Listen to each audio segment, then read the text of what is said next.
Slash, this is the second time you've done a fan pack with Classic Rock Magazine around your solo album. What's different about the album? What's different about the whole fan pack package for you this time?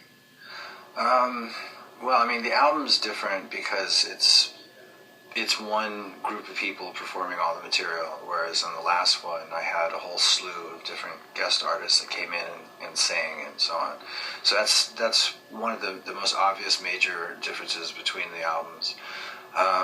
As far as the fan pack is concerned, the first one, which was the first fan pack as well for classic rock, was basically focused on myself and all the different personalities. It was very colorful, expose. And then this one, because I've seen a lot of it, is focused on myself and the material, the guys in the band, and also some of the things that the guys do.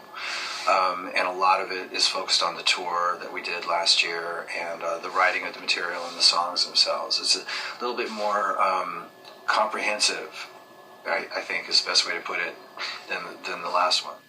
Can you imagine your fans buying the album and getting the fan pack and actually...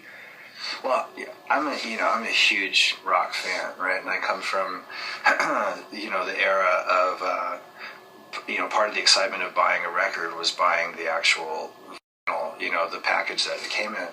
And that's always stuck with me. So the way I see it, the way that the classic rock fan pack is designed, you get the album plus you get all this material within it, or within the fan pack, that tells you all kinds of stuff that I would imagine any fan is into. Right, absolutely. I always thought this was a brilliant fucking idea. It's interesting you mention Miles Kennedy, your singer, plays rhythm guitar, but he's kind of like your co-conspirator on this album, isn't he? You've written all these songs together. Yeah, I mean, instrumentally, I come up with different ideas, but I farm everything over to Miles, and and he, because he's a guitar player, he can play along with it, he can write different parts into it, and he comes up with these great melodies, and that was sort of the collaborative pattern that we got into very early on. It's just sort of I come up with some music, he comes up with some ideas and come up with melodies, and we just did that all the way down the line. Another track I wanted to ask you about is the track that was made available back in March.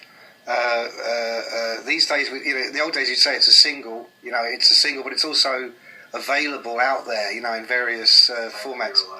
You're a Lie. Great title, but what's that about? Well, You're a Lie is, I think, it's very much relationship inspired. When you are dealing with somebody who is something that they don't appear to be.